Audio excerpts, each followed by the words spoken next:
today on Holocaust Memorial Day and on the 80th anniversary of the liberation of Auschwitz. I know that many of us have had that in our thoughts today, and we meet against a backdrop of that.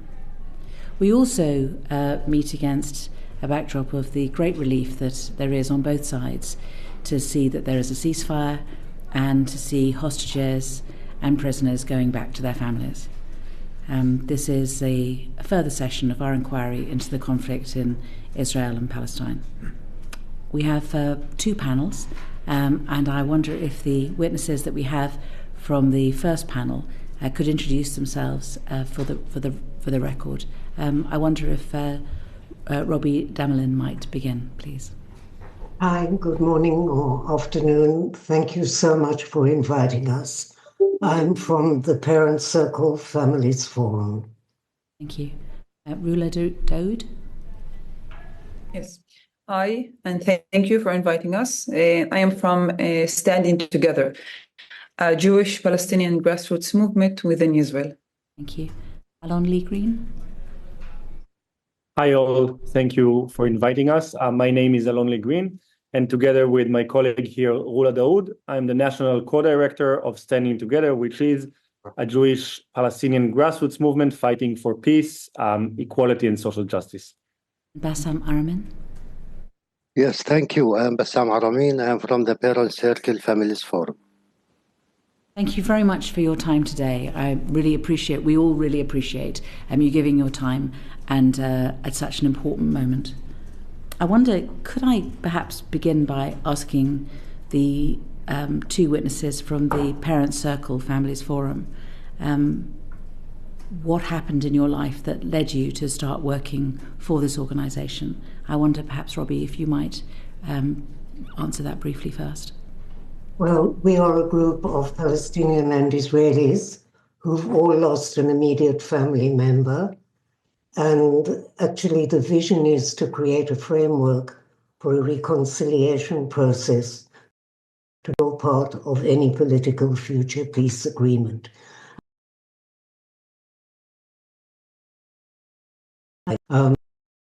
When my son was killed by Palestinians,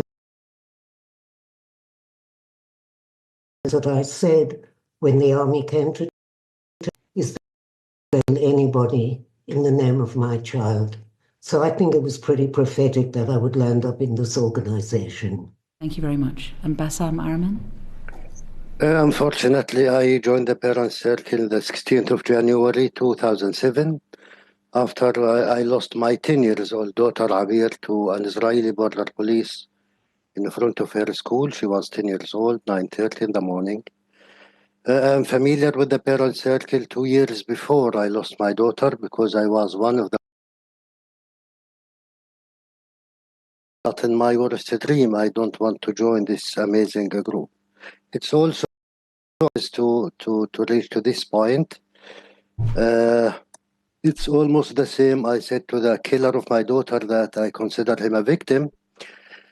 Like exactly his victim, both of them are victims to this occupation.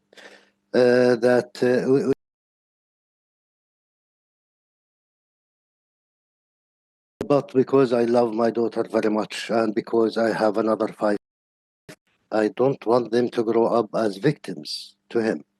Thank you. Given how fast things are moving at the moment, perhaps, and with so much else happening in the world, perhaps the UK media can be forgiven for not giving us full accounts of what's happening on the West Bank. But we hear enough to be very concerned.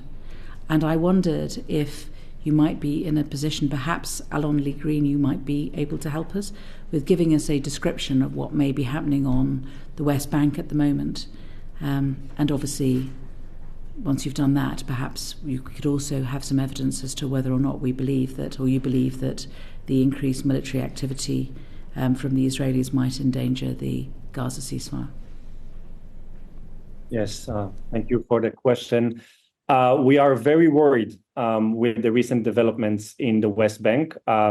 Just a brief context, I am sure you're all very well informed and understand the reality there, but the West Bank is controlled by the Israeli military for the last 6 decades. And that means that there are 3.5 million Palestinians living there under the control of our army without being the citizens of the Israeli state. In recent days, starting last week, we've seen a growing tensions in the West Bank, something that we are worried that is an attempt of the right-wing government in Israel to translate the war, the fronts from West Bank, and to maybe jeopardize the ceasefire agreement. We see that happening in 2 major ways. One is the military campaign started on the ground just a day after the ceasefire kicked in last Sunday, a military campaign that is centered around cities like Jenin.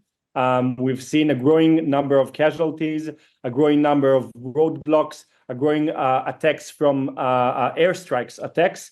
And we are also seeing innocent civilians being targeted and dead. We also see an immense attempt to narrow down the freedom of movement of Palestinians in the West Bank, something that is causing a lot of tensions among Palestinian population there. Would you mind? I'm so sorry. Would you mind just pausing there, just for people who perhaps haven't visited recently? It's right to say that every town and every village, every road has gates that can be swung across in order to stop movement in and out of these, and those have been closed, have they?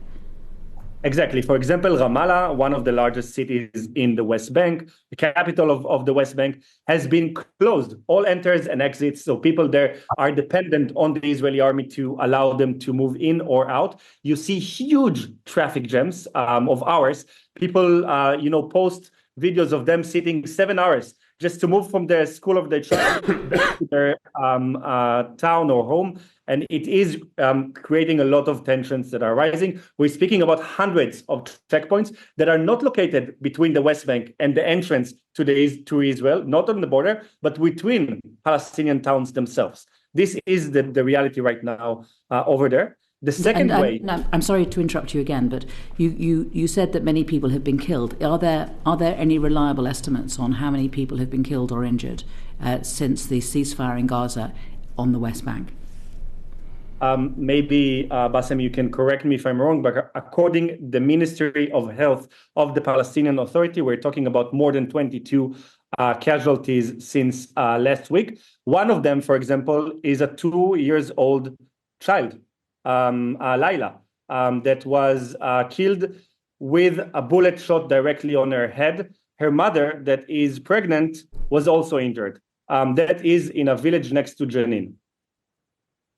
Excuse me for interrupting, but I think it's terribly important to talk on the West Bank. I think Bassam lives there, and so does Rula, or maybe not. But I think Bassam could tell you about the closure that has been on since the 7th of October, about the dire situation economically, and about children that are behaving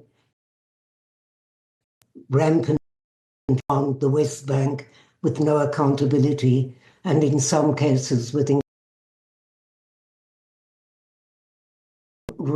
Bassam lives this on a daily basis.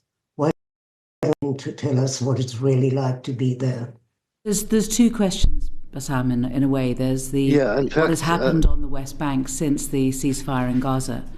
But there is also the wider context. Yes. The ceasefire especially, since then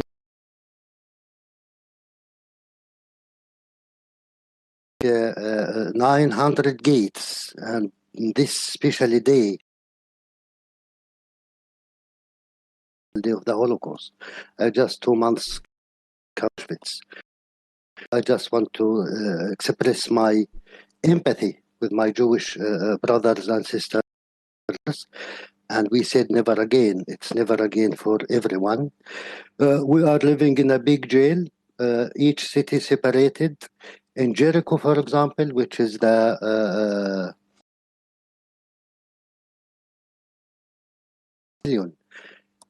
It has 6 gates. No one allowed to leave without the permission of the soldiers, of course. About the settlers, you need to understand that we are facing military gangs. No consequences, no rules. They can do whatever they want.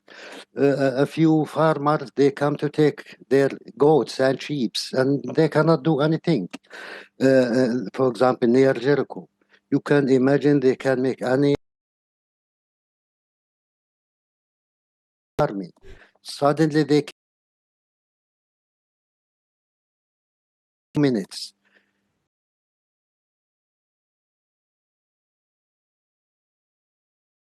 It's not between the Palestinian cities. So it's unbelievable. Alex, I think you might have some questions. Oh, yes, thank you very much. I mean, with all of these terrible developments, the fighting in Gaza and what's happening in the West Bank at the moment, I think it would be interesting to hear from Robi and Bassam a bit more about what the Parent Circle Families Forum has been trying to achieve. Well, basically, since the 7th of October, we have been inundated from all over the world with people asking us to come and give dialogue meetings. But before we go into that, I really would like very much on behalf of the Parent Circle to thank your Prime Minister for endorsing the International Fund. This is since the American president, in his great wisdom, has decided to stop all foreign aid. So more than ever, we need you now. The Parent Circle did not stop working for 1 minute since October the 7th because of this desire to have some hope. I really have a project that we are doing that I would love to interest you, because I think with all the polarization that is happening today all over the world and in your country, we created a program. It's called Listening from the Heart. We created this program. It's an online education program, which we created with Georgetown University, because we had so many people from all over the states asking us to give dialogue meetings. It wasn't possible to do this. So we have filmed 3 dialogue meetings with questions and answers. And we have a manual that Georgetown helped us make for the facilitators. This should go to the education department. It's online. It's been endorsed by the Federation of Teachers Union in the States. NYU actually presented it in September. And so this is something that could easily be used in your situation with the polarization. This is one of the things that we have done, and it's very important. We have in the second session the Alliance for Middle East Peace. We have John Lyndon giving evidence, so we may be able to ask him wider questions in relation to that during the second session.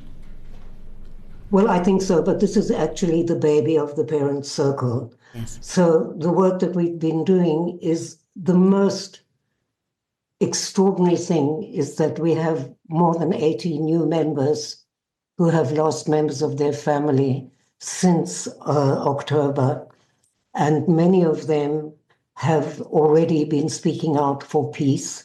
We have a new board member who lost 2 new board members who lost their parents on October the 7th.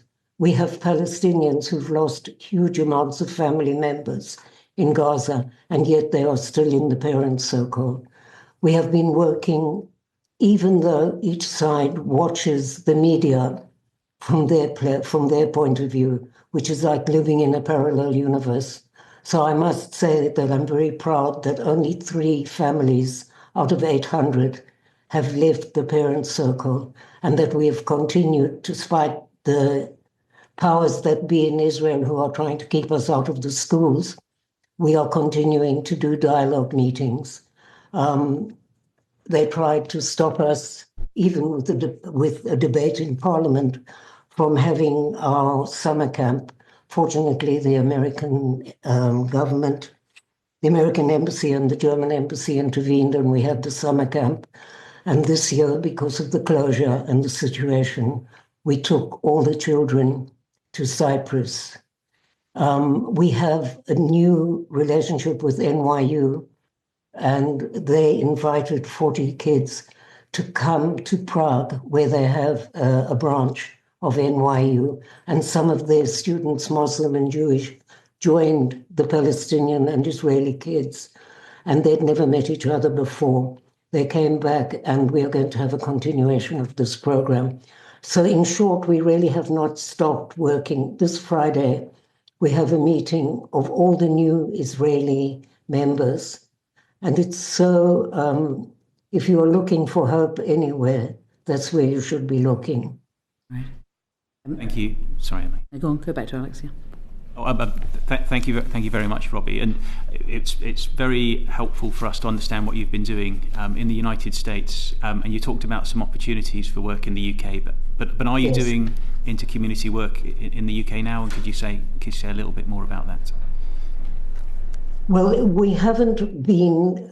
We would like very much to present this program to whoever you think is relevant. If there's a union of teachers, or if it would be the Minister of Education, we would be delighted to present the program and to allow you to use it in universities and schools, just as is happening now.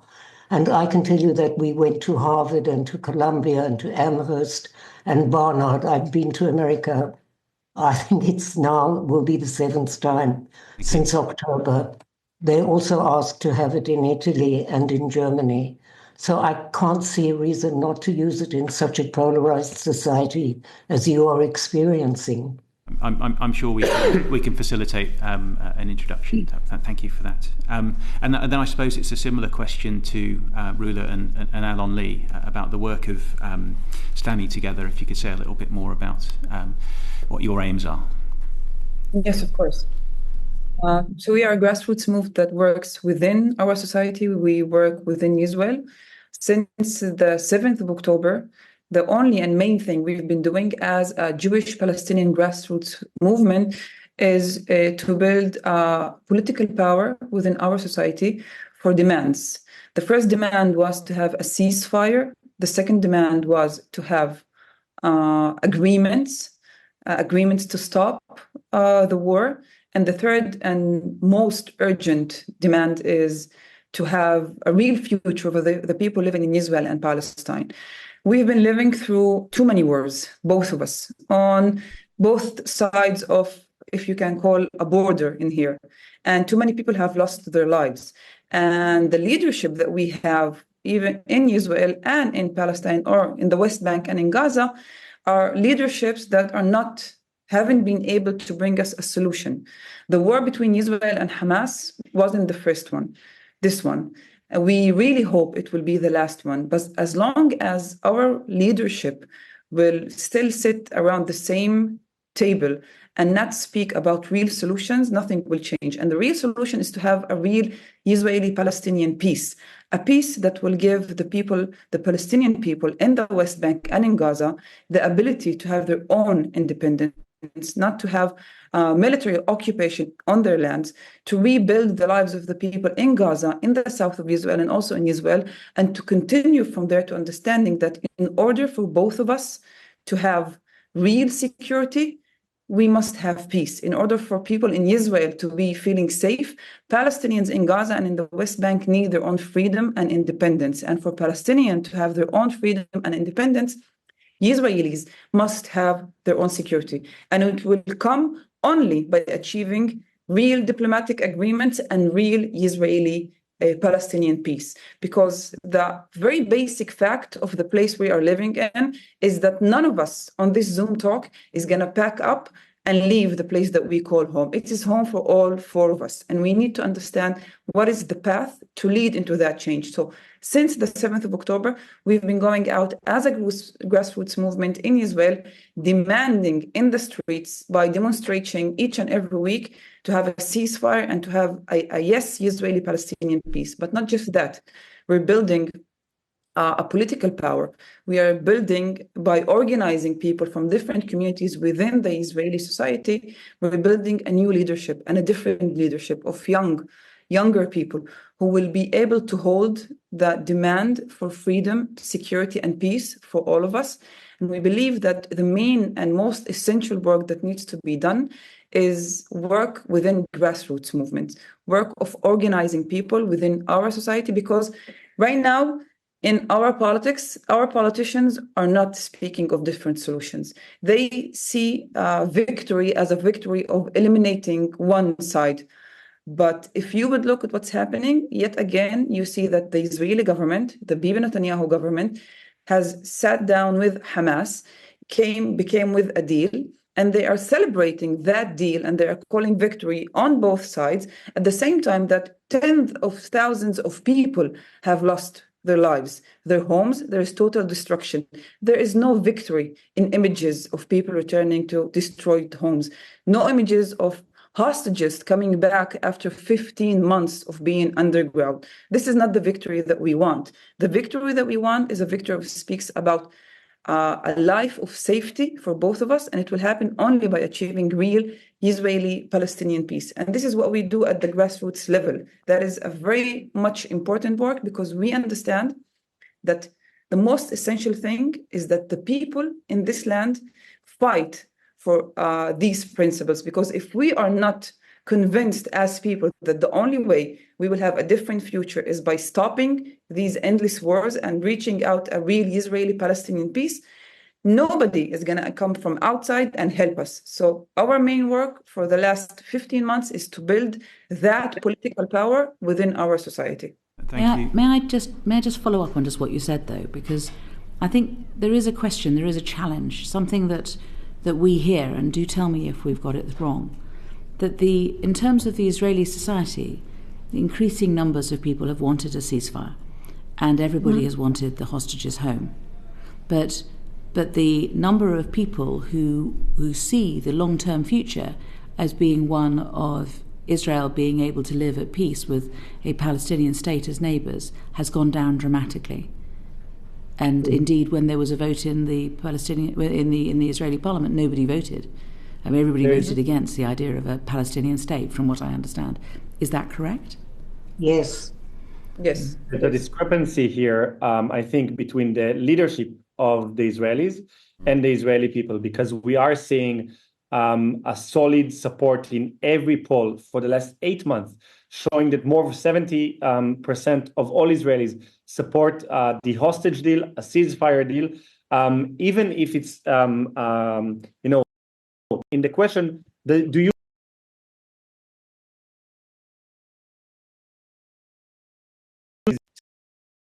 Israelis, do you support a two-state solution? Reassurances from the Saudis, the EU, the UK government, and the US government, more than 50% of Israelis, still a slight majority in opinion polls, say yes. But still, we hold a slight majority. But the real you could share us, if you're in a position to be able to share that data with us, or at least refer us to where it is we find it, because I think that contradicts what we're being told about Israeli public opinion. I'm so sorry to jump in like that. Now, would it not be very difficult now to make this kind of research, because we are still at war, if you look at what is happening, and if you think about what and when you're defeated, there's humiliation, and when there's humiliation, there's revenge, and there's so much anger from both sides. Let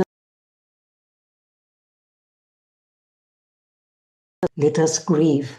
Let us be quiet. I can't describe to you how extraordinary it is not to think that there's going to be a siren in another half an hour, or that nobody's being killed. And I ask all of the wonderful people sitting around your table to think about the human consequence, to find out the names of those who have been killed, because so many people talking numbers and statistics, but each person that died each child that died, and I asked people, find the name of one child that you could tell me their story who died in Gaza or in Israel, or one hostage, or one mother. We are the consequence of this madness, and it has to stop, but we need to breathe.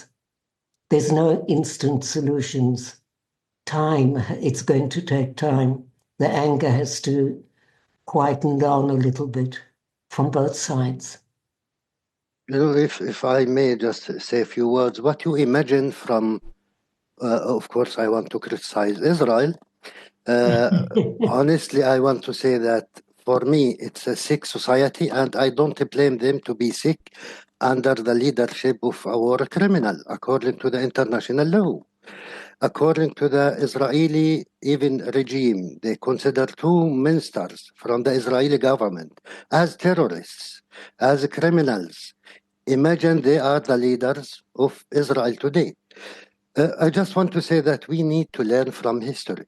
Imagine even you, the British, try not here, Afghanistan for 20 years. You want to teach them values. Then you fail. Then come the Russians. They want, with their own way, another 20 years. Then the Americans say, let us go for another 20 years. They invest in $41 billion to build the Afghani army to fight Taliban. You know the result. They fail in 1 week without fighting. Imagine if they invest this 41 billion only to rebuild Afghanistan. So the people, they are for, it's not only, I don't agree with my sister Rula, only the Palestinians and the Israelis. Unfortunately, it's not up to us. We are waiting for Uncle Sam to solve us. It's in the hand of the Americans. It's very clear, and the Americans announced that. It's not a secret. So what will happen if you have the, I don't know, independence, whatever you call it, to recognize the Palestinian state that you believe in? You believe in two-state solution. Why you cannot recognize Palestine as a state? Of course, you will save thousands and thousands of lives, as especially as the UK with your moral and historical responsibility. If I may let me just see if there's another question. Yes, so one final, thank you, Bassam. One final question for Rula and Alon-Lee. Really interesting to hear about the work you're doing in Israel at the grassroots level. Have you been able to do any work in the West Bank or in Gaza, and what have you achieved there? Are you asking us? Sorry, to the Stronger Together. Standing together. Just a brief example of the work we did in the last 15 months. It was a very long campaign that we led around the question of aid to Gaza. And this is also a question of the West Bank. Why? Because organized settlers, Israeli settlers from the West Bank, have been trying to block, as you are well aware of, to block the aid that made its way either from the Jordan border or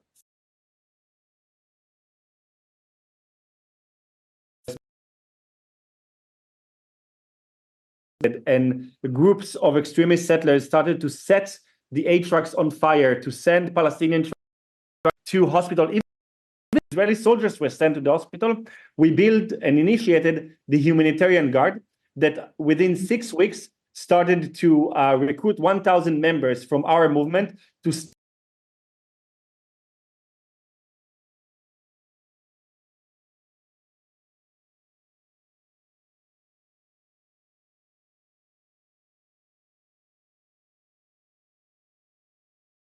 It was an order from the Minister of Police.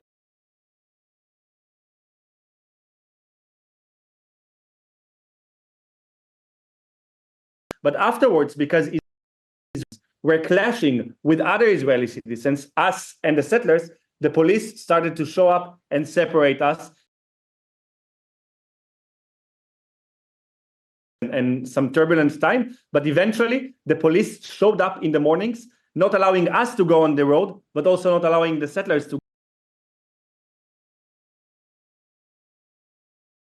All the aid trucks are able to go to Gaza. And another part of this campaign was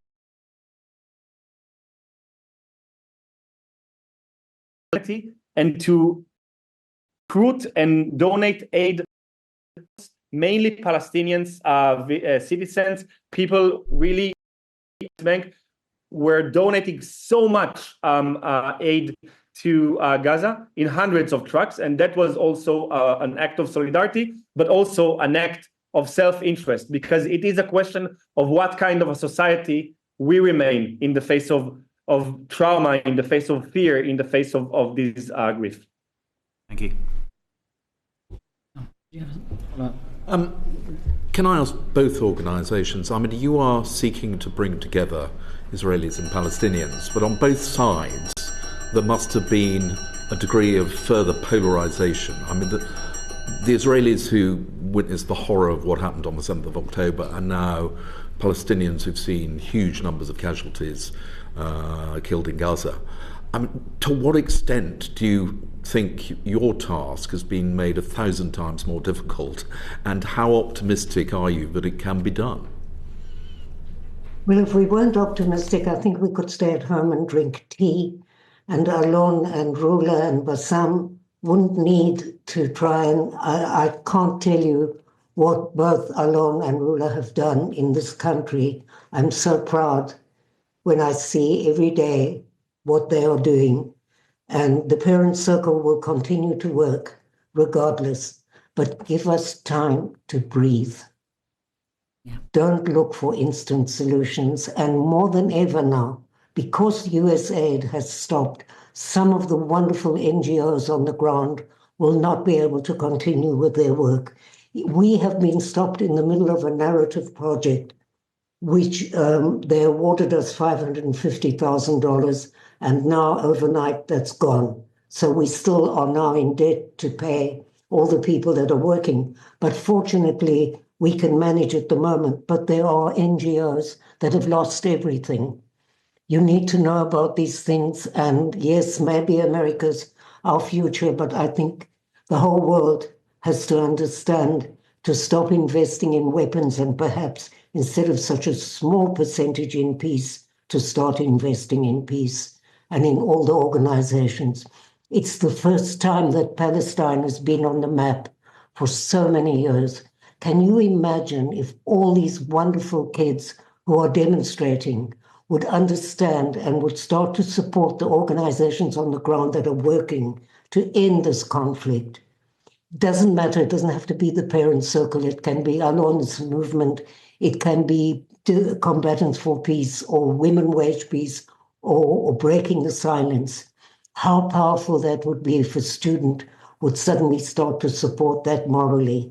That would make the difference in our lives, and that's what we need. I mean, Alon-Lee referred to Israeli public opinion, where there is still a majority who appear to want a peaceful settlement. But your organisation, Robi, has been harshly criticised by the Israeli government.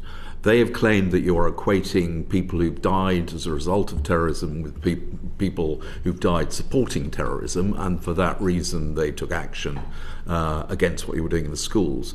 I mean, is that a widely held view, or do you see that as an extreme element within the Israeli government which isn't supported? It's an extreme element in the Israeli government, because whatever government has been in power before this, we have never experienced a government trying or banning us, the Ministry of Education, banning us from schools and then having to go to court and winning, and then now it's starting up. So we definitely do not have support from the government, that I can tell you very clearly. But that cannot stop what we're doing. Because if we don't, who will? It has to start from the ground. Yeah. Afra. Thank you. Obviously, since the 7th of October, so many, the conflict has led to so many deaths. And I think you touched on this, Robi, in one of your previous answers, that you said, I think that you've had 80 new members and just 3 have left. Just wondered if you could confirm that is the kind of change in membership you've had, and perhaps ask both you and Bassam how you have seen a kind of change in attitudes, both in Israel and Palestine, affecting the nature of your work or the things that you're focusing on. Well, there is still the anger. It's what I said before, is that you can't really judge who people are now. There's still this overlap of the hostages, of people dying every day. How, such an element of trust is between the Palestinians and our organization and the Israelis that we continue to work. We had meetings 2 days after the war began, having watched the terrible media on both sides, and yet we continue to work because there is an empathy, even if you don't agree. And when there's no empathy, there will be barbarism, and that's what there is. Sam, I wonder whether you could come in on that as well. It's always difficult. It wasn't like easy at all since the 7th of October, which became the beginning of the conflict, which is not, it's 75 years before, it became more difficult. And here it became more important than we continue to raise up our voice. And as Robi mentioned, from day one, we continue to raise up our voice because simply we have no fear, because the worst already happened to us. It's a matter of responsibility. And we know in the end, we will sit down and sign the same agreement. The Irish case, it takes 800 years. And always I said, like, the Palestinians didn't kill 6 million Israelis. The Israelis didn't kill 6 million Palestinians yet. And there is a German ambassador in Tel Aviv, and there is an Israeli ambassador in Berlin. It means we can do it. We only need a brave leader to lead us towards the future and to release us from the very painful past, which is past. We will never change it. So in spite of the difficulties, we continue to spread this message, and it's slowly, in spite the pain. It didn't say that now, they became Martin Luther King. That it's more extremist, more anger, and more fear. Absolutely. But they have no hope. When they have hope, the same people, the same fanatic groups, they will change their minds because each one wants to live in peace and security and stability. One small thing that I wanted to tell you, within our group, including myself, the prisoners who perpetrated the murders are being released. And I can tell you that we already have 5 members to say they should free the prisoners if that will bring back the hostages.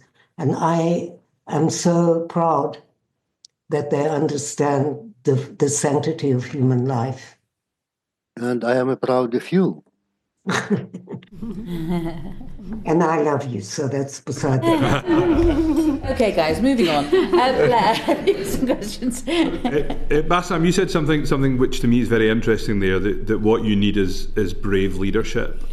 And it feels often for us as outsiders that the leadership which is not committed to peace is much more effective at creating the political realities than the majority that Alon described, who are in civil society committed to peace.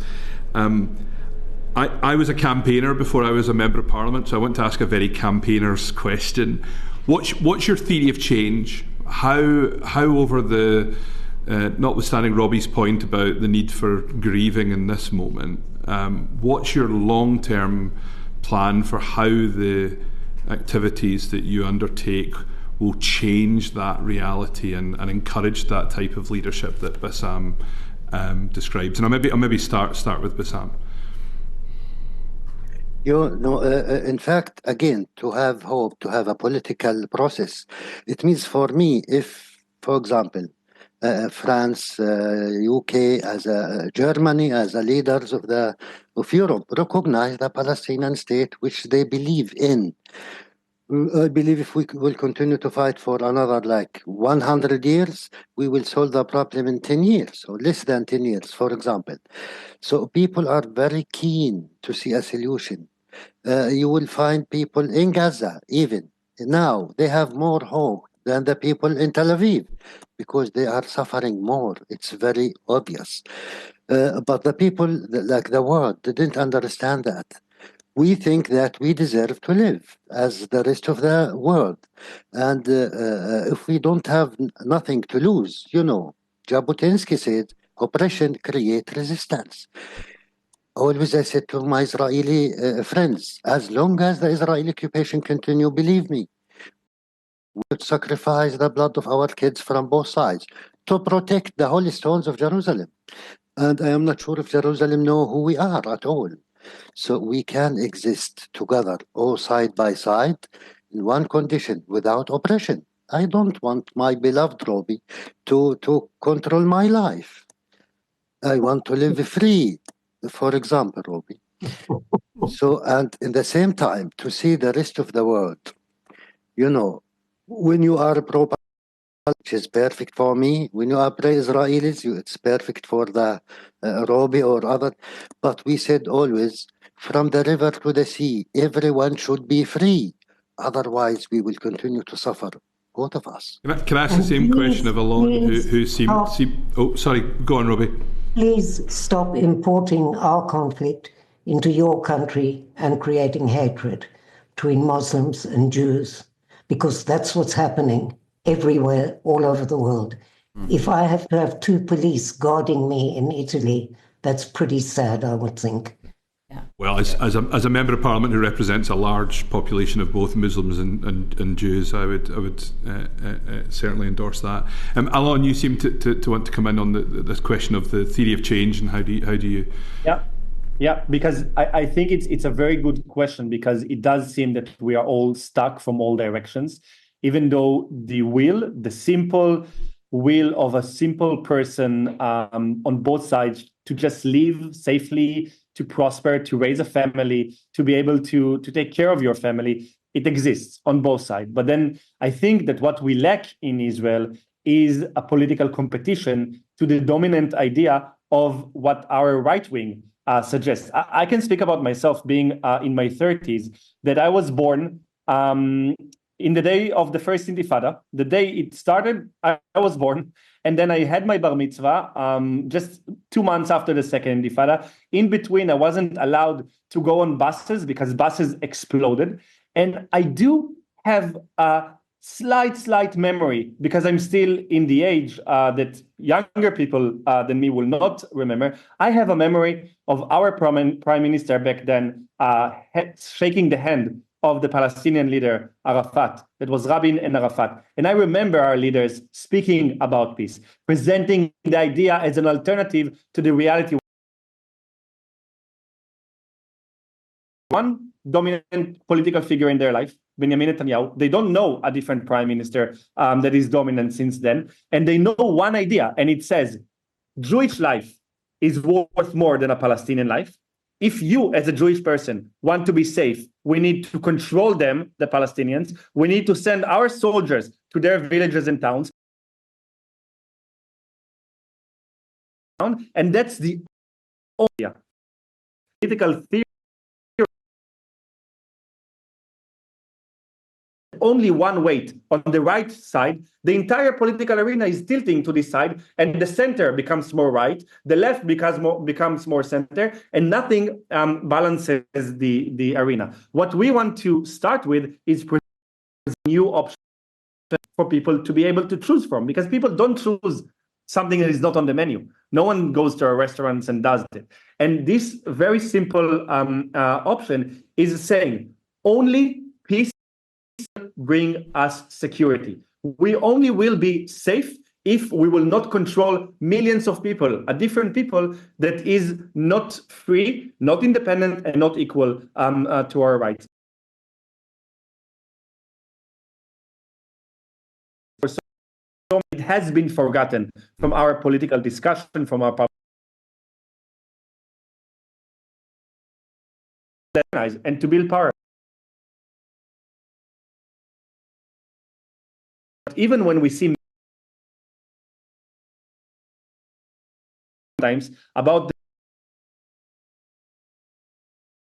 the democratic freedoms, democratic life, as long as we have occupation. As long as the occupation moves from the West Bank and trickles down into our society.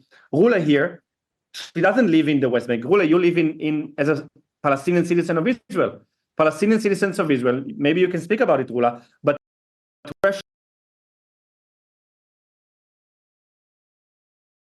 one more to build on that, and I'll ask this maybe a Rula and Robi. Robi spoke about the need for that period of mourning and to allow the dust to settle a little bit. But the people who are sort of perhaps less committed to peace and the ideals that Alon has just described are still moving at a pace. I mean, we've seen lots of discussion of the annexation of the West Bank. We see some pretty horrifying comments from President Trump about moving the whole population out of Gaza. How, in this moment where the dust is settling, can you shape this discussion to create that counterweight that Alon was describing? And I'll go to maybe Rula on that. Yeah, well, I think the theory of change that speaks about what do we need in order to be secure is very simple. It speaks about peace. We do need peace in order to live in security. And this is the work of the people living in here, the people within Israel-Palestine, to make that change. But there is one thing that is really missing, some kind of a pressure that can be put down on the Israeli government that we haven't really seen in the past 15 months also. We came to England, we went to Germany, we went to the US, we sat with many officials in different governments, and many told us that, after the 7th of October, Israel has the right to defend itself. And we answered back, what about Palestinians? Do they also have the right to defend themselves? How can we come to a place where people are really equal if we only stand, in the side of one government? And then comes the real question of, how can you be real good friend of Israel or the people who are living in Israel and even the government of Israel? Does it mean giving this government a blank check to whatever it wants to do and whatever it seeks to do in here? Because all we have seen for 15 months is real destruction. You do have a huge power to impact and affect the lives of people living in Israel-Palestine. And what we demand from you and what we really need from you is not just to be there when there is a ceasefire signed. It is not enough for us to have just a ceasefire. We want an end to these wars. And we do believe that in order to have a real peace in here, as officials and governments should be helping us by bringing a more place to an independent Palestinian state. When there could be a committee that within that committee, there would be a huge and a very strong voice that speak that the security of Israel, independent Palestinian state, then pressure can be put down on the Israeli government from different governments, from Europe, from the US, and it can somehow start affecting, the decisions that are made in here. We need to understand that the real to step on from not just a ceasefire, not just from a phase 1 and 2 and 3 to this war, into ending all of these wars. And this will only happen by a process that will bring 2 independent states. Israel is a state. It is independent. It has its own army. It has its own economic. It's very strong. It has its own society. It is about time for Palestinian people to have their own freedom and independence. And we need that kind of pressure from you on our government, and would be very helpful to our theory of change, because it will not just be us, the people living in here, demanding it, but it will be other governments from all over the world, especially Europe and the US, putting pressure on this government. And this can make an effect. This can make a change for us in Israel-Palestine. Thank you. Uma. Thank you all for your evidence today, especially Robi and Bassam. You've overcome such personal adversity, and you are using your voices for common good and for peace, and it gives us real hope. So thank you. For all of you, my question, and it links with what you've just been speaking about. if you could make one request to the UK government that is within their control, what would you ask our Prime Minister to do to support both your organisations' objectives? Take it one person at a time. Robi, I'll start with you. With me? Yes. Sorry. I think that the circumstances are so difficult on the ground. When I look at how Gaza, what it looks like, we have to change the circumstance of the lives of people on the ground. We have to start understanding why people do things. How is it possible that October the 7th started? If you were a child growing up in Gaza and every 2 years there's a war and you have nowhere to run and you watch your mother and your siblings and you have no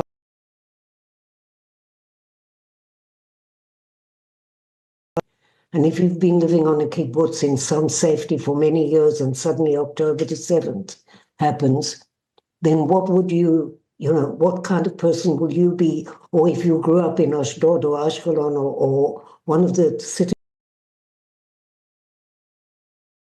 who have been exposed to rockets since you were a small child, then what kind of adult will you be? You've been wet in your bed since you were like at the age of 12. And so all of these stories are like a mix-up, and the role that we can play, we don't have the monopoly on truth or how to solve the whole problem. All we can do is what we can do, and there are so many bereaved families now. I can tell you that the people who gave me the most solace were other bereaved mothers because they actually understood. And you as the government have to pressurize to end this madness, to end the war. But on the other hand, also to change the circumstances of people growing up now. Because if a kid in Gaza doesn't have any hope, then we can easily have another attack. And if the kids if there's not enough therapy given to both sides, I don't know what will be. I really don't. Just the idea of I got stuck in the airport. Actually, I've got a solution, and we might as well end this on a light note. When the Iranians decided to bomb us, I was in Ben Gurion Airport, so we all went to the shelter, and an ultra-religious Jewish man started talking to me and said, his wife just died, and I said, I'm very sorry. He said, I've got 43 grandchildren. I don't know, maybe thought I was going to come and cook for the 43 grandchildren, but it was a way of talking to each other, and we don't talk to each other, and that has to be encouraged. Because this man would never have started a conversation with me if we weren't both in a shelter in Ben Gurion Airport, and we have to talk to each other from both sides and within our own society. And we have to learn the question of what is empathy? How can I listen to you even if I don't agree with you with empathy? That's actually most of the work that we do is the storytelling of a personal story.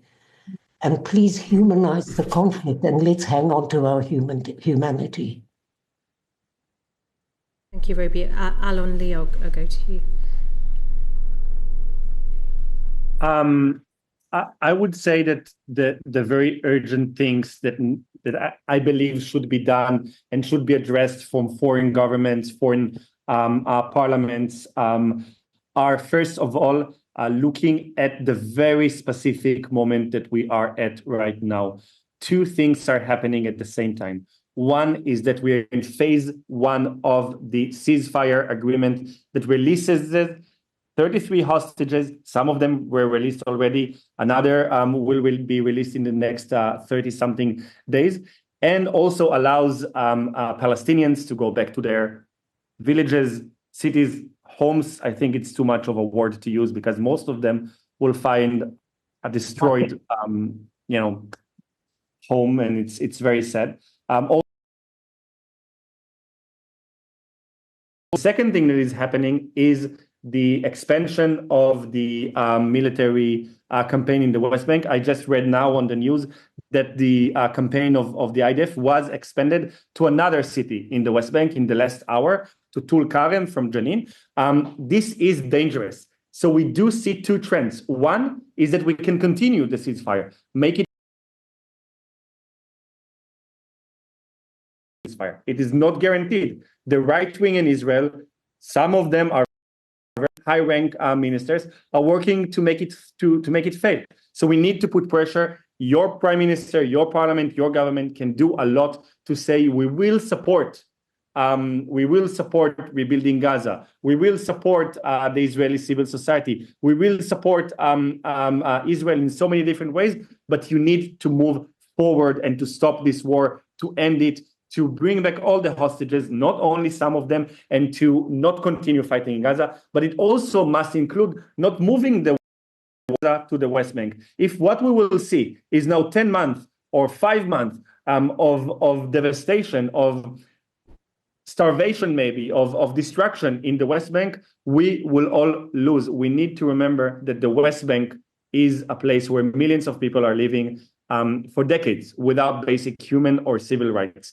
We need to understand that this reality is not a solution for the violence. It's the reason for the violence we are all suffering from. If someone will tell me in the Israeli government that the only solution to the violence we are being threatened with is to do this military campaign, I will tell them, you're creating more violence right now with these acts and not solving any problem. So please think, what are the leverages you can use to speak with our government, to force our government to continue the ceasefire and not to go to a full-on war in the West Bank.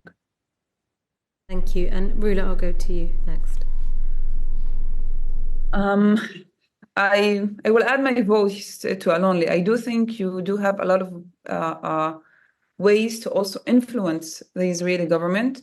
And the main demand should be a demand that sees the lives of the people. Right now, our government and the leadership of Hamas that remains and is strong will become strong in the next years, because this is what happens each and every war between Israel and Hamas.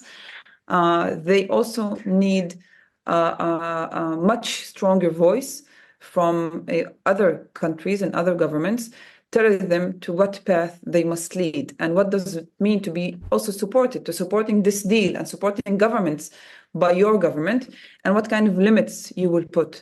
And for us, we very much crucially need a voice, because whenever there is a voice of solution, of real peace, of a continuous ceasefire, it opens for us a more space to work within our societies, because it puts more pressure on our governments. So I do think and believe you do have the leverage to put that pressure on our government, and it is very much needed right now, because if one thing we do understand and we see is that people understand that the status quo that was before the 7th of October can't be maintained anymore, and we need different solutions, and it is time for these solutions.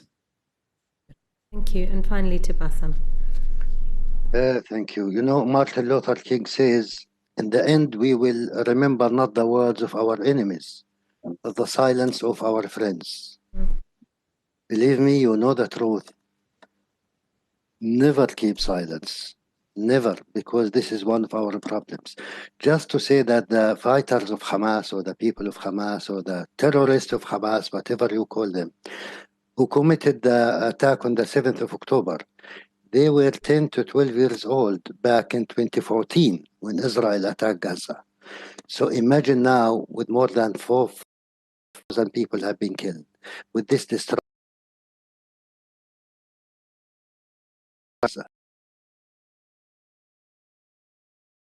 The future. So this is what we are doing. How we solve this problem? Only by give them hope, justice, to end this occupation. They invest also with the Americans billions and billions of dollars, especially between Gaza and Israel. Again, it fell down in 2 hours. Imagine if there is peace agreement with the Palestinian state between Palestine and Israel. We will never see 7th of October. Hamas, as Fatah, as PLO, they are all the creation of Israel. It's only because of the occupation. In the occupation, Hamas will disappear, and Fatah will disappear, and PLO will disappear.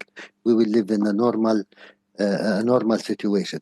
Israel tried to make peace with all the Arab states, Gulf states, Saudi Arabia, whatever, but not with the Palestinians. And the only guarantee for the Israeli security is the freedom of the Palestinians. Only. Even if they make peace with the rest of the world, the Palestinians should be free. Then they will feel safe and peace. So, again, just to recognize the Palestinian state, which is very easy for you, I know that. Thank you, Bassam, and thank you all. Thank you all very much for your time today. We really appreciate it. If there is anything additional when you finish the session that you think that perhaps we should know about, please do feel free to write to us, and we will take your written evidence as well as your oral evidence. But we're very grateful to you for being with us today. Thank you. I intend to suspend this session for 2 minutes whilst we get the next panel together.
We're now going to move on to our second panel, and I wondered if they would be kind enough to introduce themselves. Perhaps we begin with the person in the room, John Lyndon. Would you like to explain who you are and what you do? Wonderful, thank you. My name is John Lyndon. I'm the Executive Director of the Alliance for Middle East Peace, ALLMEP, which is the largest network of Israeli and Palestinian peace-building organisations with over 160 NGO members, with all of the NGOs you're hearing from today amongst ALLMEP's membership. And Shahira, Shalaby? Yes, you want to explain who you are? Okay, thank you very much. I couldn't unmute myself. So my name is Shahira Shalaby. I'm a co-director of the Abraham Initiatives, a shared organization. I'm co-director with Amnon, my partner, that she is with me here. And Amnon, I'm so sorry, I don't want to guess that you have to pronounce your surname. Would you please excuse me? Would you introduce yourself? Sure. My name is Amnon Sulitzeanu. I'm Shahira's co-CEO at the Abraham Initiatives. Wonderful. Thank you very much. I wonder if I could perhaps begin the questioning.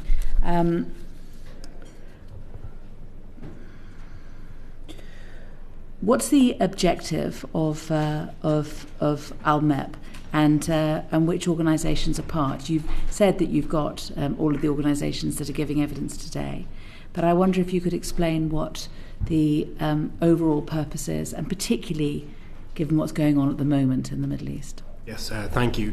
I mean, our theory of change essentially is around trying to empower and radically scale the sort of work you're hearing about today in order to make participation in these sort of programs, rather than it being a rare privilege enjoyed by a very small number of Israelis and Palestinians, for it to reach critical mass, and for people, particularly younger people, I think we're going to speak about today, the level of trauma that you'll see in both Palestinian and Israeli society, to be impacted by this work, to have their attitudes and behaviour changed.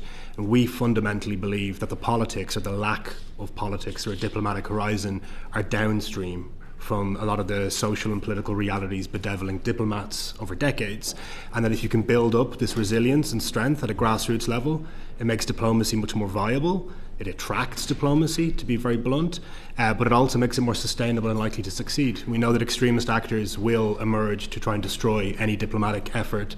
That's what happened in the 90s and the early 90s. There are more extremists now, to be blunt, than there was then. So without that deeply rooted societal and attitudinal reality of support for peace and for humanism, like pushing back against the dehumanization that now exists between both peoples, it's very hard for us to move beyond policy conversations towards meaningful diplomacy. So we work with our members in the region to strengthen their work. We have capacity building research programs in order to make them much more effective on the ground, and to bring 160 organizations together into a genuine community of solidarity on both sides of the Green Line, Palestinians and Israelis. And then finally, we work with governments to try and encourage that perspective amongst key diplomatic actors, to understand that real diplomacy requires that bottom-up strategy and the top-down. Too often people assume one is the skeleton key, and unfortunately you need both in tandem, and we've never had that in Israel-Palestine. We've had elite-level diplomacy over and over again that has no ground game, and we've seen populations move further away from support for the sort of ideas that are consensus here in Parliament as a result. And we know from other conflicts, much more successfully resolved around the world, that bottom-up and top-down in tandem, sophisticated formula together, makes conflict resolution infinitely more likely to succeed. And that's what Israelis and Palestinians deserve. And there's a people talk about, and we've heard it this afternoon, of a sort of like a hollowing out of the of politics, both in Palestine and in Israel, and severe criticisms of the leadership on both sides. It's in some ways, obviously not the same, but in some way reminiscent of the criticism that was taking place in Northern Ireland of the political leadership. And I wondered if there were any parallels in terms of the work that was done by civic society in Northern Ireland that might point to the way in which things might work in Israel and Palestine. It's an excellent point. I mean, no two conflicts are the same. Human beings, I believe, are fundamentally motivated in many of the same ways, regardless of their nationality or religion or geographic location. And in Northern Ireland, from the mid-1980s, we saw a radically scaled civil society strategy that was taking place during a period of diplomatic inertia in the mid-1980s, when most academics actually saw Northern Ireland as less resolvable than Israel-Palestine at that time. The International Fund was created, International Fund for Ireland, in 1986, and it went on to directly invest over $2.4 billion and leverage towards civil society peace building. What that resulted in is around $44 per person per year for 20 years in this sort of activity to really make participation in these programs a rite of passage to very many people in Northern Ireland and in the Republic of Ireland as well. Give us examples what sort of things were happening. A lot of it actually echoes the organisations you've selected to look at today. So take the Parent Circle, for example, the power of bereaved families, the moral authority that they have to be able to traverse sectarian lines and really speak to the shared humanity and grief. So those families were critically important in Northern Ireland in pushing for the Good Friday Agreement and really critical in sustaining it after the agreement was reached and actually removing extremists from their communities post-agreement. The Abraham Initiatives, who you're going to hear about shortly, are a best-in-class organisation working to try and develop a shared society between Palestinian and Jewish citizens inside Israel, and that's one of the issues in the Israeli-Palestinian conflict that most closely resonates to Northern Ireland, where you have proximity between minority and majority communities, deeply different ideas about the past and sometimes the future, structural racism and inequality about how resources are allocated. The work that the Abraham Initiatives do builds solidarity between these groups that then can also be a route and a base for joint political action and community transformation. And in Northern Ireland we saw similar organisations that broke down those sectarian barriers, and there's a relationship between it and the elite level politics. Right now in Northern Ireland, the kind of political success story over the last decade has been the Alliance Party. And I'm non-partisan, I'm not trying to favour any one party, but they are a non-sectarian party that is made up of both and every faith and national identity on the island. And for a while there, they were the fastest growing political party in Western Europe. And if you think about it, and in fact, don't even think about it, we have evidence, many of their leaders are alumni of these programmes. The parallel in Northern Ireland. They participated in the sort of activities you heard about in the last session as teenagers and people in their 20s, and then became emerged political leaders rooted in that interdependence and solidarity across different faith lines. And in Northern Ireland, and again there are differences, what you saw was a sort of soup to nuts theory of change that was driven by civil society. What? So it's kind of an Americanism. The idea is that from start to end, right? You had the ideas around the Good Friday Agreement called parity of esteem. That was generated by civil society, not by political leaders. It was then taken on the road to over 500 town hall meetings to socialise it by civil society, not by political leaders. And then we had a referendum after the Good Friday Agreement, which was run by civil society, not by political leaders. So you see how they developed the idea, the leaders, and then the popular consent to get it over the line. And it took the 12 years between the foundation of the International Fund and the resolution of the Good Friday Agreement to see the full fruit. But Jonathan Powell, who was Tony Blair's chief negotiator, called it the great unsung hero of the Good Friday Agreement and recommended a similar instrument to be created for Israel-Palestine. But you talk about the alliance, right? But what about but we still have within Northern Ireland the sectarian leaders, and what way did it influence them? People who believe themselves fundamentally to represent one particular part of society? It pushed them. It's a great question, because ultimately you're all elected politicians, so I'm not going to pretend that I understand this better than you do, but I understand that you are limited in what you can and can't do by the consent and the constituencies you represent. And fundamentally what civil society does is it shapes constituencies that can push people towards peace. You heard from Alon-Lee earlier on about the era of Yitzhak Rabin and Yasser Arafat. Yitzhak Rabin was assassinated in what is now Rabin Square with 100,000 Israelis in attendance calling for peace. That was the reality driven by civil society. Our members were in that square that day. That can be achieved again via growing that base that can push. Rabin was a HoC for most of his career, and he felt changes within his own society, his own political base, push him towards making compromises. Right now we have that, unfortunately, on the wrong side of the ledger within both societies. There are highly mobilised political communities that put pressure on elected officials to take more extreme positions. You mentioned about the vote in July in the Israeli Knesset on a two-state solution. Only 9 members of the Knesset voted for it. Many abstained. Yes. Many MKs I know personally who support a two-state solution didn't go on record with it because they were afraid, because the constituencies weren't pushing them towards those positions of compromise. If we want different decisions in the Knesset or in Palestinian political elite discussion, we have to create different incentive structures within society and reward and incentivize politicians to take risks. I don't happen to think that the political leadership in Northern Ireland were particularly heroic. In fact, they were the kind of last lagging indicator. The society changed before they did, to a great extent. And I don't think we can wait for Nelson Mandela's and de Klerk's to emerge. We have to generate the change under their feet in order to push politicians to take different decisions. Very good, thank you. Abdesam. Thank you, Chair. I have a question for you, Shahira. So I've watched a number of your interviews where you speak about the inequality that's been experienced through the work that you've done at the Abraham initiatives. Can you talk to me about some of the work that you've done in this particular area and how you've managed to reduce community tensions? Actually, first of all, thank you very much for hosting us here. And I want to say something about our organization. As I said, we are a shared organization. We're a Jewish and Arab organization with Palestinians and citizens of Israel that we are working together in order to ensure equal rights for Palestinian citizens of Israel. So as you have mentioned, that the Palestinian society really suffer from unequal rights in Israel. And the mission of the organization is to work together with the Israeli partners, with Jewish Israeli partners, in order to push and struggle for equal rights for Palestinians in different fields, such like education, political rights in the state of Israel. And our work includes gathering together leaders from both societies and working together in order to change the policy of the government to ensure equal rights for Palestinians in Israel. Can I just follow up? How are you engaging Palestinians in the West Bank in the work that you do? Actually, we work inside we work inside Israel. Our activities are only in Israel. We don't engage Palestinians from the West Bank in our activities.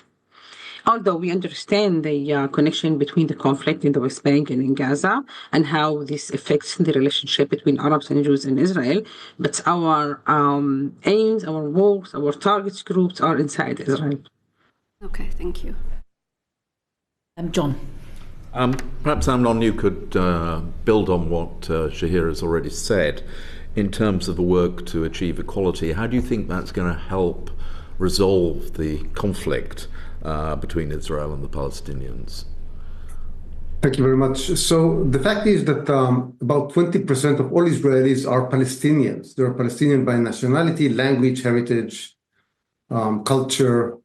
And what the Abraham Initiative does is to model church society in education, in services, in representation and participation, in the public service, universities, hospitals. What we do is to design viable models that serves as a demonstration, as an example of how Jews and Palestinians should live, work, spend time, and simply interact in a positive way and on equal terms together.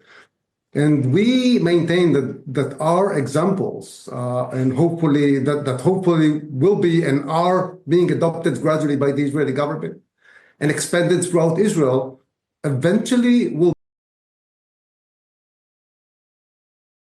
any possible future solution between Israel and Palestinians, either a two-state, if a state where almost a quarter of its population are Palestinians, and if it will be eventually a one-state or a confederation or a federation, the proportions may differ, but the bottom line is that Jews and Palestinians are going to have to coexist on equal terms in whatever political entity we will find ourselves in at the end of the day. And what we do is to design those models that simply enable Jews and Palestinians to interact in a positive and equal way together. So the bottom line is to experiment our ideas and get decision makers to recognize the benefit of those ideas and hopefully to adopt it, fund it, and implement it throughout Israel. And we do it in education, as I said, and for that matter, Northern Ireland has been an inspiration for us because part of the political solution in Northern Ireland is based also on education, on how do you deal with separated schooling systems for Catholic and Protestant in Northern Ireland and for Jews and Palestinians in and this separation in education is one of the sources of alienation and anxiety and hostility between the populations in Israel. And what we try to do is to erode this segregation. And one of the ways to do it is a project which is called Shared Learning. And we actually imported this idea from Northern Ireland. And it is based on the idea that different schools, separated schools in the same area, in proximity to each other, offer their students to study a subject matter, one or two or even three, together on a weekly basis. So what we do is we bus the students, the Arab and the Jewish students, to the other school every other week. So they simply learn to meet each other, to know each other, to develop friendships, and this is one of our ways to deal with this separation in education. And fortunately, the Israeli government has been gradually adopting this program, and now it is being scaled throughout Israel. And this is only one example of our successes. We heard in our previous panel. May I add something for your question, please? Yeah, of course. Okay, you asked how our work really affects the general, we call it the regional conflict between Palestinians and in Israel, and how can we contribute to the peace process. We need to understand that Palestinian citizens in Israel, and we call them Palestinian citizens of Israel, are part of the regional conflict. They are part of the Palestinian nation. So any solution that we want to talk about, the regional solution, should also include dealing with the problem of the Palestinian states, citizens of in Israel. And this is our main duty. We know that to improve the relationship between Arabs and Jews in Israel will contribute to the general solution and to the peace process. And one of our main programs is strengthening. We are calling for political cooperation between Palestinians and Jews in Israel. And we try to strengthen the Palestinian parties and to encourage cooperation between the Jewish parties, Zionist Jewish parties, and the Palestinian parties in order to build a political power and to influence the policies of the government of Israel, including the peace process. So our work really includes working with the people in the ground, grassroots work, changing policies, and also political empowerment for Palestinians and for the central left parties in Israel.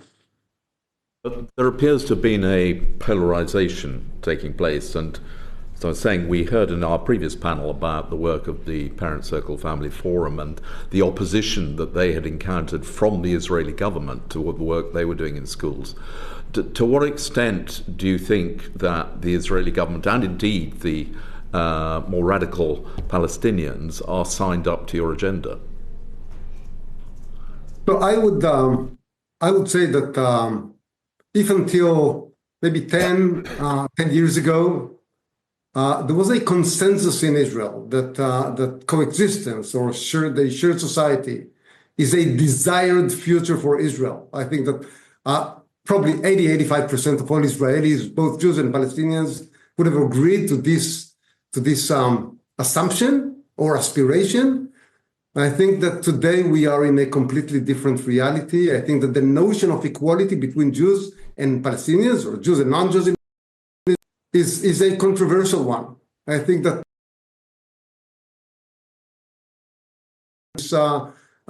to this aspiration, to this idea.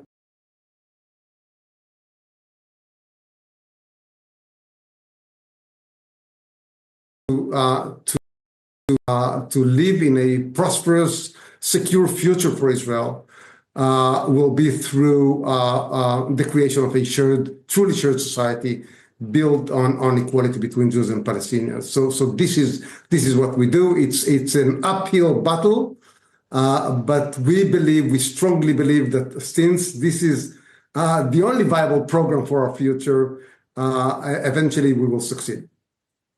Can I ask a question arising out of this? Because I mean, I had the the honour of going to a project similar to the sort of projects that you're talking about, where Israelis, both Palestinian and Jewish origin Israelis, were at the same events, and the organisation had tried to work together.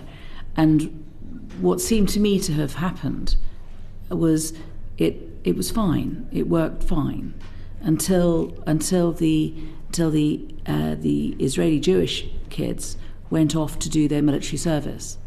And once they came back, they didn't come back to the group again, and they weren't seen again. And it was as if any work that had been done in terms of trying to undermine the kind of sense of otherness had been blown away, because they went off and did military service, and at that point it was just checkpoints.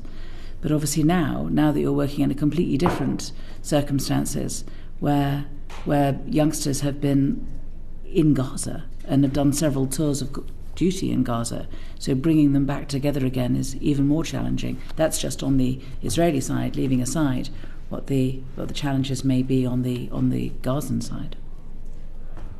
Thank you. You're right. You're just targeting here the reality that we live in. We live in the same society, but we are not living the same reality. So for the Palestinian youngest who are living in Israel, they finish high school, they go to the university, or they go to the war, and then the Israelis go to the army. And bringing them back is like a huge mission. Like you need to work hard in order to encourage and to convince Palestinians and Jewish to work together in order to achieve our common goals together. And this is the work that we do. And when we are talking about, promoting shared society, actually, we are not talking about, the only thing just to be in a good relationship. We are talking about changing the structures that shape the reality and the relationship and the rights of the Palestinian citizens in Israel. It means that sometimes for me as Palestinians, I don't need just to work with Jewish groups in order to do the work. I need to work with partners that they want to change the reality. And that's why we define it as a shared society and not a shared living, because we are not only talking about good relation between the two groups, we are talking about changing and reshaping the way that the state of Israel treats the Arab minority in terms of attitude, rights, and political cooperation and partnership. We are talking about sharing the power more than bringing and being in a good relationship. Because in the long term, we believe that the more that we work together, the more that we can build the shared space as equal and safe space for both communities. And as it was mentioned in the previous session, Rula, I think Rula said, none of us, or Alon-Lee, I don't remember who said that, but none of us is going to leave. And that's why we are the people that's in charge of building this reality, the future for the next generations. And the way that we are doing this by being aware about different narratives. We know that Palestinians who live in Israel and Jews who live in Israel, they don't listen to the same news. They don't see the same picture. And now they are not, analyzing the war, and they don't judge the war in the same way and the same way. Each community has its own way to see the reality. And our mission is to understand that they don't have the same narrative, but at the same place, they have the same place to live in it. They will live in the same society. And this is what we call it, that with the mission that we do, we're trying to build shared and common interests, because at the end of the day, if you want to live in the same place, you have the same needs. You want a safe life. You want to live with your neighbors in a safe places. You want to go to work. You want to send your kids to school and then to high education. And this is the thing. This is the way that we try to convince people that it's worth it. You will win this is a win-win situation for both societies. Very good, thank you. Thank you, Chair. Excuse me. If I may, I'd like to go back to the Chair's initial questions to yourself, John, in relation to ALLMEP and some of the work that you're doing. I think we've heard from the charities today, and the work on the ground is, it sounds excellent and very empowering to the communities involved. is not new, though. People-to-people programs have been going on for, well, many decades now, since the Oslo Accords, when investment was initially initiated. There has been some sort of individuals' criticism from organisations where they've argued that the whole approach might be structurally flawed if we're not going to deal with the elephant in the room. And I think previous speakers have spoken about this in relation to occupation and settlements. So how can we go about moving forward resolution programmes to an extent where the underlying causes for the conflict are addressed and dealt with as one of the root issues? Thank you. It's an excellent question. And I would say that the field itself has evolved very significantly since the 1990s. Although I would note there's an idea out there that we tried this and it didn't work. I hear it often. The data doesn't really support that observation. So I mentioned that we spent $44 per person per year in Northern Ireland for 20 years. I say we as the international community. The number in Israel-Palestine is $2 per person per year. So it is very modest, and particularly when you consider how much money is sent to Israel and Palestine, largely for weapons and settlements and all sorts of very, very suboptimal priorities, I would say. So if you look at the balance sheet, we are investing in war and conflict in Israel-Palestine. We are not investing in peace. Now, in saying that, though, there is, I think, at the heart of your point, a very, very important criticism that we need to understand, that you cannot fix this issue via these programs alone. I want to be very clear. This is necessary, but it is insufficient. We need diplomacy married to it, as I mentioned, that top-down and bottom-up part together. But then also to your question, what happens inside the room is very important. And this is part of the challenge. I'm in these rooms all the time.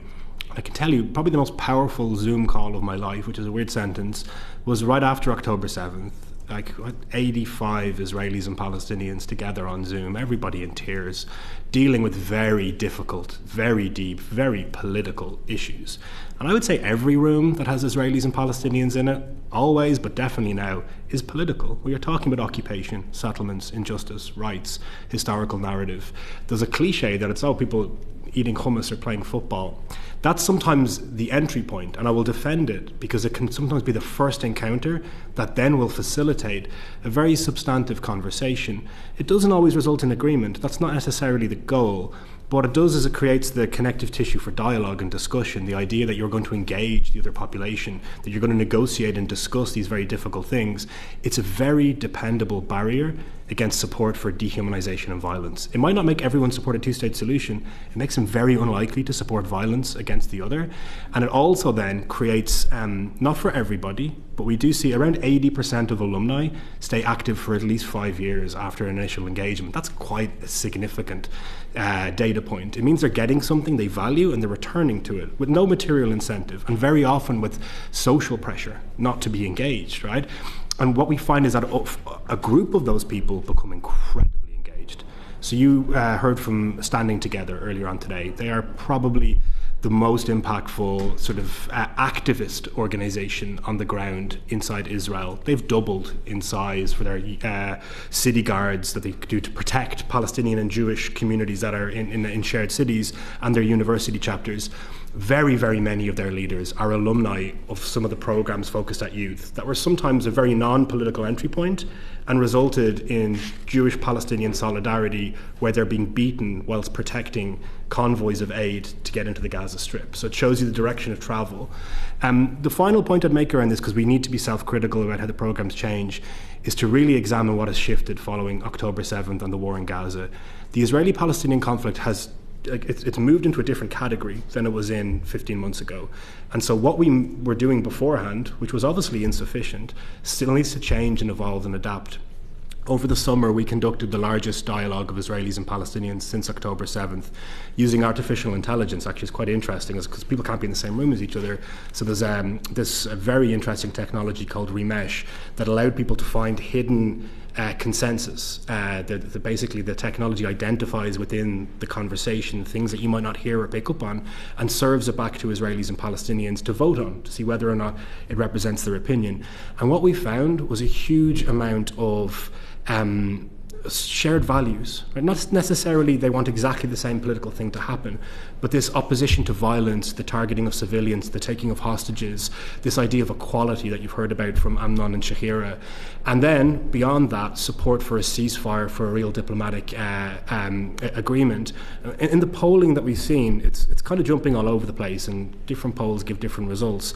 We found at the Accord Institute, one of our members, they found 67% amongst Israelis support for a demilitarized Palestinian state in the concert of a Saudi normalization deal. So it's quite a caveated statement. But nonetheless, it's during a war, 67% of people saying they would support what is in essence the policy priority of this government. Is that their number one preference, though? It wasn't framed in that way. It was given as a binary. I would say on the other side, we conduct youth polls amongst 15 to 21-year-old Israelis and Palestinians roughly every 2 years. And if you're worried about the current reality, unless we intervene, things are going to get much more difficult. So amongst 15 to 21-year-old young Israeli Jews, we see support for an unequal single-state outcome significantly higher than support for any kind of two-state solution. And in Palestine, support for an unequal... When you say an unequal one-state solution, you mean what?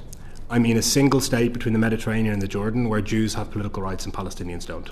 Those words for it. I thought that's what you meant. I thought it should be spelled out. And it's also important to note that on the Palestinian side, we saw parity almost between a two-state solution and a Palestinian version of a one state where Jews do not have political rights. We have majorities of young Israeli Jews and young Palestinians that deny the others historical connection to the land.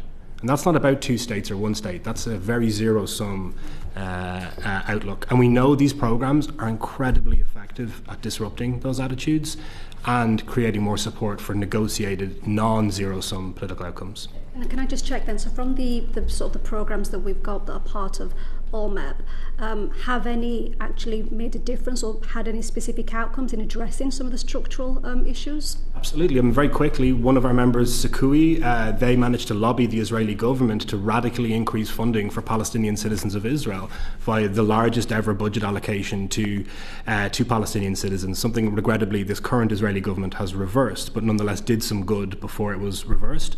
Another one of our members, Echo Peace, managed to double the water allocation for Palestinians in the West Bank, and they also managed to clean Gaza's beaches via the introduction of new technology that took sewage out of the water, which is another win-win because it's the same Mediterranean whether you're an Israeli Jew or a Palestinian, so it increased water quality for everybody.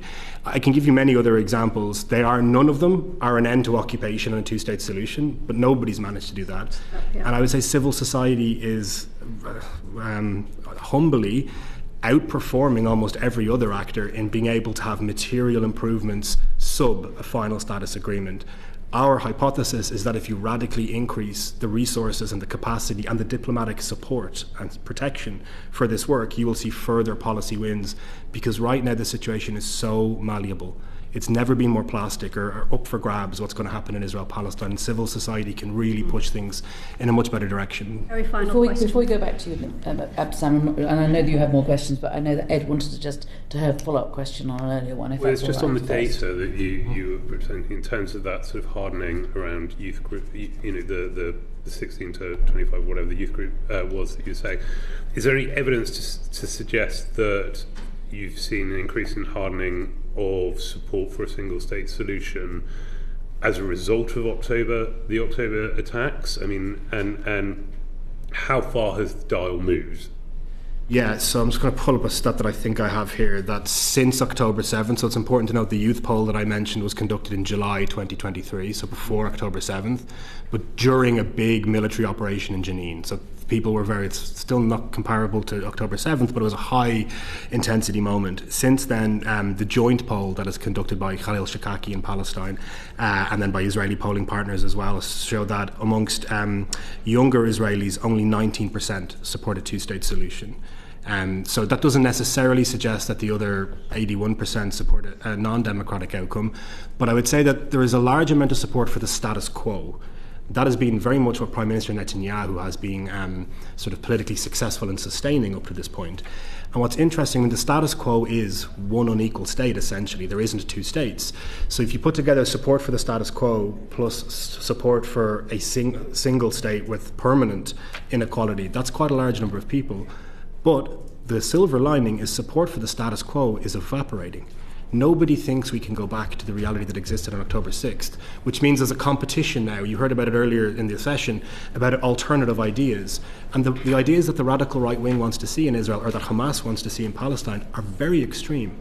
And it seems to me like a negotiated two-state solution that has the support of many security elites inside Israel, many international partners, can be seen as much more feasible and sensible by people who are genuinely scared about extreme ideas resulting in further violence. But when you've got the President of the United States of America talking about, depopulating Gaza, which is, about creating a single ethno-homogeneous land, for want of a better word.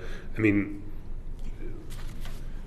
does that lend weight to those people who are advocating for a single state solution? Do you expect to see that moving the dial further? Does it make the conversations that your groups and other groups are having, civil society groups are having, trying to promote a two-state solution, does that push that further off into the distance? Yes. I mean, I would say that also President Trump is quite popular in Israel relative to almost any other country that I'm aware of where they collect polling data like this. So if he supports something, it actually can encourage people who might be more skeptical to get behind it. So that's very dangerous. The other point I would make, though, is that the people who will be out on the streets dependably opposing annexation every day, putting their bodies on the line at demonstrations, are our members. And the most, I'm sad to say this, maybe the most effective way to deter annexation is going to be what happens inside Israel, rather than what happens internationally, particularly if the United States decides to support or look the other way. And I think that's where these movements can really make a difference, not just by demonstrating, as important as that is, but by educating. The facts are on our side. Annexation is a very bad idea on Israeli self-interested terms. And Israelis in Hebrew giving a security analysis, national self-interest analysis can be more effective at shifting the dial than Security Council meetings can be on this. And unfortunately, we saw, I won't get into the details, it's very bizarre, but we saw a vote in the Knesset in recent days where parties who are actually perceived to be more centrist supported the idea of annexation of the Jordan Valley. Now, it was kind of done in a they're playing politics a little bit, but it sort of shows that right now there isn't a strong enough opposition. And if we can create one where there's an electoral base, there's a civil society movement, there's groups of retired generals, academics, all making the case for how bad an idea this is, but also that there is an alternative. One of the dangers of annexation is, and this happened in 2020, the debate becomes annexation or the status quo. That's not good enough. We need to have an alternative that's about transforming towards a negotiated two-state solution, an end to the conflict that can provide security, rather than thinking that simply deterring annexation is success in its own right, because it's not. There's a lot of interest in what you're saying, as you can imagine. So I want to go back to Bassam and then to Alex and then on to Phil. Just on the point of annexation, how do we deal with the reality that's happening now?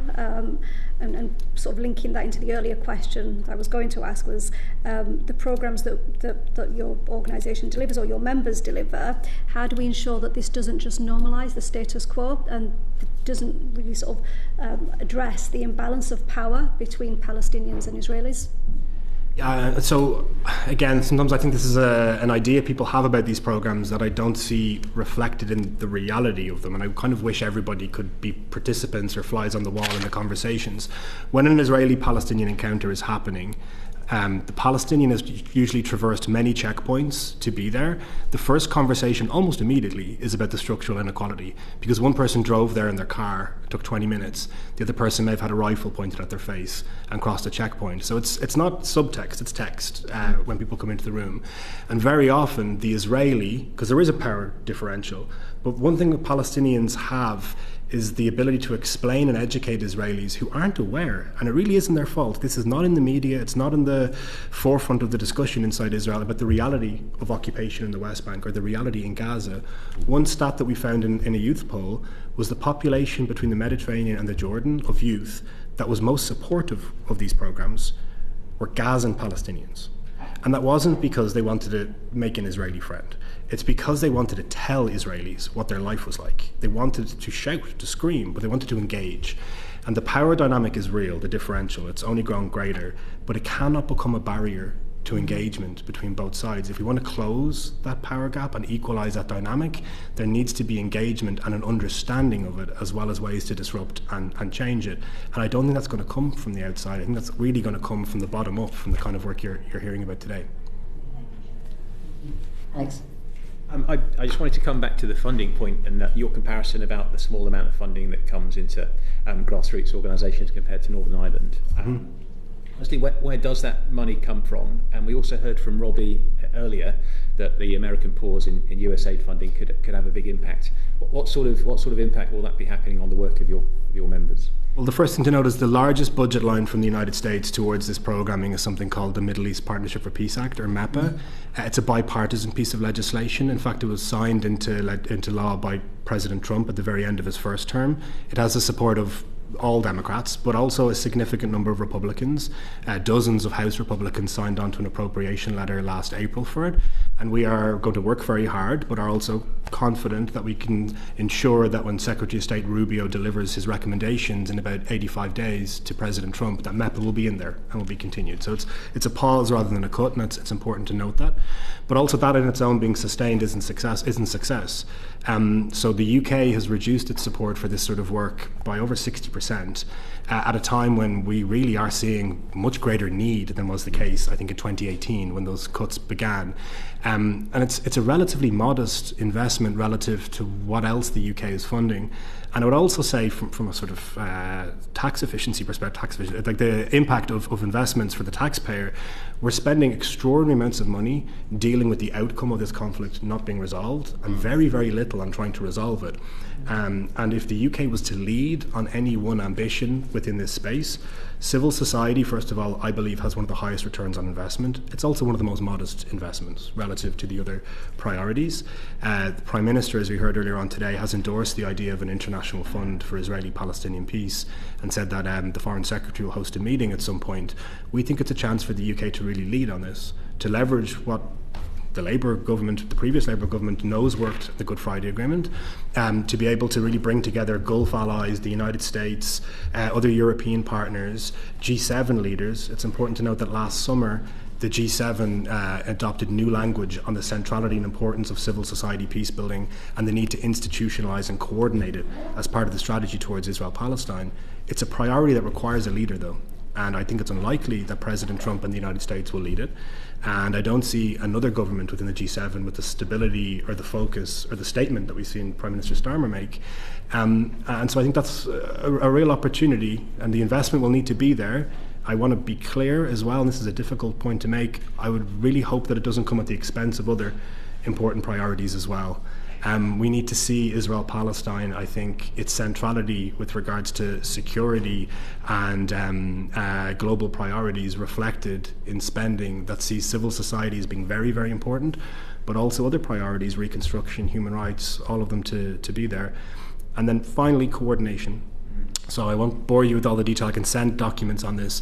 We have a lot of inefficient investment. We have different donors investing, sometimes duplicating what they're doing, different governments doing it at a relatively low level, but when you sum it all together, it's a bigger number that could be so much more efficiently invested without the number getting bigger, just to have everybody around the table sharing their different investments and ideas, pooling resources and strategies. That requires a government to decide coordination's a priority and to convene a meeting to do it, and then to pool monitoring and evaluation. Sorry, is that what the when the Prime Minister said the Foreign Secretary was to convene a meeting, is that precisely the point of that meeting? That's my hope. That's where we will have further conversations with the FCDO and with Number 10 about it, but our hope is that will be one of the main points, is to bring everybody together to coordinate not just the investments but the impact. We can do extraordinary things now that weren't available in Northern Ireland in the 1980s around data and understanding very large data sets, what's working in this very transformed moment, what's persuading Israelis and Palestinians. That can then be socialised amongst all the donor states, and we can then help to socialise it to 160 NGOs who, even if they don't get a grant, can nonetheless improve their activity and its effectiveness thanks to the data that this coordination would help to create. Just before you get the next question, can I just, in passing, you referred to Rubio going back in 85 days to Trump with recommendations. So what's the event, or what's the why are you saying 85 days? What's been the announcement in relation to that? The executive order that President Trump announced last Monday had a 90-day term, and then that was confirmed in a leaked cable on Friday that came from the State Department. So essentially funding is being frozen. Not all, but almost all global funding is being frozen. And this isn't about Israel-Palestine. This is every funding priority. And there's going to be then an evaluation that takes place. So now it's 85 or 84 days perhaps today. And then Secretary Rubio will issue his recommendations to President Trump on what gets resumed, added or cut. Internationally, not just in Israel. No, globally. In fact, there was a carve-out and exemption for security assistance to Israel and Egypt. Thank you. Sorry, only got to you, Phil. Thanks, Chair. Moving in a slightly different direction, John Lyndon, to what extent do you think the work that you're undertaking and your member organisations working with communities to build bridges in Israel-Palestine can also contribute to greater community cohesion here in the UK? Great question. So it's a double bottom line in my view. I mean, the number one reason to do it is because it can really move the needle in Israel-Palestine and make diplomacy and just an equitable peace possible. That should be our focus. But without spending any more money, what you're also doing is demonstrating, first of all, that the UK is leading on this priority of bringing Israelis and Palestinians together, of creating solidarity, interdependence, real sense of community between Palestinians, Muslims, Christians and Jews. So that would actually change the way our communities here, I think, are perceiving the UK's position towards the conflict. And then you bring them here. I mean, one of the great benefits is that I do this work with other countries where they don't speak English as their first language. And we have so many Israelis and Palestinians you're hearing from today who are able to speak in fluent English to communities here straight away, to talk to synagogues, mosques, churches, community groups, councils about, and to thank them for UK leadership in scaling this work, telling them how it's transforming their cities, towns and communities, and providing a model for how we can conduct inter-community relations here in the United Kingdom. You heard Robi say earlier, please don't import our conflict into your communities. This is a way of us exporting resources for peace building in Israel-Palestine and importing peace builders. And there's some great organisations here in the UK doing it. For example, Solutions Not Sides, that bring peace builders to British schools. I've witnessed these sessions to see young British citizens spend 90 minutes with an Israeli and Palestinian peace builder, to see them as fully rounded human beings rather than caricatures, to understand the nuances and their friendship, these Israelis and Palestinians, but not just at a superficial level. They're partners in working for justice, equality and peace. And it gives them something to be in solidarity with. And I see them, they take selfies, they join Facebook groups, they reach out to them really beautifully during moments of acute violence and ask how they are, what they're doing, how can they help. And imagine we had 10 times as many peace builders in Israel-Palestine and 10 times as many of those relationships with UK communities, how different our communities might be as a result of that. Just following on from that, what do you think the UK government can do to support those endeavours then to increase that partnership working? First is to lead on the creation of an international fund for Israeli-Palestinian peace, to be able to scale the work in the region, which is required, and then to develop as a component of it an internal strategy here in the UK with the Department of Communities and Local Government, the Department of Education, for how it's integrated within how we do community engagement, education in the UK, and to encourage other countries to do it too. This is an additional benefit of this work that could transform events on the streets of Paris, Berlin, New York. This is a problem globally, and I think you also heard in the last session the power of being able to have the relations in the UK transformed, but also the sense of, it's hard to measure, strength you get if you're an Israeli or Palestinian activist who's really taking risks very often to do this work, to know you have this community that backs you overseas, that you have the political support of governments, but also of communities in the UK. It really matters. And it provides protection sometimes as well, quite physically, against some of the threats that peace builders face. Yeah. So I think Amsterdam and Edward touched on the kind of thrust of my question earlier on in terms of the risks of the prospect of annexation for the peace process. And John, you put it succinctly saying it's a, quote, very bad idea. I wanted to ask Amnon and Shahira, why is annexation such a terrible idea in terms of the prospects of peace, just so that we as a committee have that on the record? And I'll go to Amnon first, sorry. Oh, okay. Yeah, no, he's back. Yeah, I'm sorry, I did not hear the question. My question was, just so we have it on the record, because we touched on it earlier on, exactly why is the annexation of the proposed annexation of the West Bank by some such a bad idea for the prospects of peace in the region? Oh, it's pretty simple. I would say simple of living in a truly shared society based on equality between Jews and Palestinians. If eventually, after through negotiations, the Palestinians and the Israelis will agree on a solution which is based on merging the two entities, Israel and Palestine, into one large entity, again, based on equality, equal political rights, etc., then that's okay, as long, again, as it is done through an agreement. Otherwise, if Israel will decide to annex West Bank without an agreement, without the consent of the Palestinians, it will be a huge mistake, a tragedy, and will never get us to a future which is secure for Israelis and for Palestinians. And Shahira, please. I would add that annexation does mean that Israel is building the apartheid state, because the idea of annexation is just to have one state without giving the Palestinians the citizenship of Israel. They wouldn't have the right, they wouldn't influence the political arena in Israel, they wouldn't have the right to vote. This is the idea of annexation. And this one thing. The second thing is the dream of the Palestinians, as have been mentioned also in the previous session, is to have their independent state. You know, Palestinians are fighting for around 80 years in order to have their independent state. They came and say to the Israeli people, okay, we will share with you our homeland. For us, this is our homeland from the sea to the river, but we are willing to share the land with you, but in one condition, to have our independent state. And this is what we support as an organization. The main thing that we support the idea of the two-state solutions. We don't know what will be the agreements in the grounds. Maybe the agreements in the ground will be shared institutions to lead these two states. Maybe it will be like a confederation. Maybe it will be a federation. But we believe the first thing that we should do to support the Palestinian people to have their own state. Because the idea of one state solution is very bad, not only for Palestinians.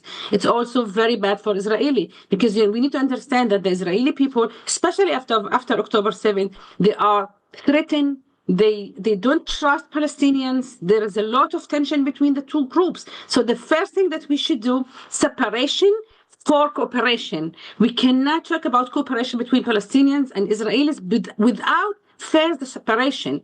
We're talking about, logistic. Let's call it logistic separation for a period of time, maybe 10 years, maybe 20 years, in order to build trust.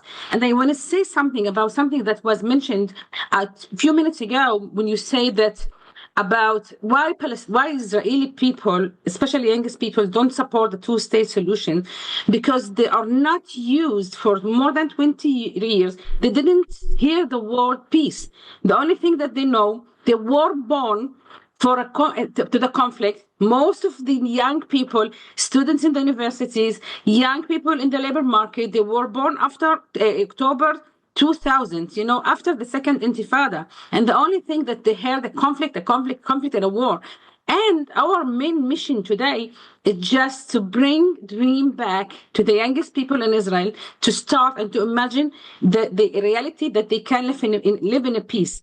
And without really reshaping the idea of the two-state solution, and to ensure for the Israelis, safety for the Israelis first, and then safety for Palestinians, independence for Palestinians, and separation for the Israeli, then we can start to talk about, peace process or building peace between the two nations.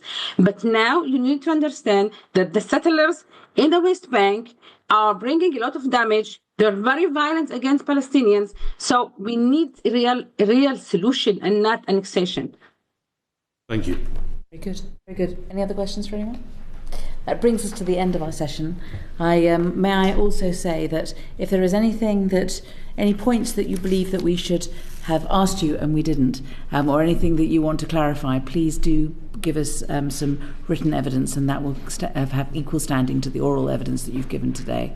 We've had a really interesting session, and I speak on behalf of the whole committee, I know, in thanking you for your time and your commitment to this, and for the evidence that you've given us today. Thank you all very much indeed.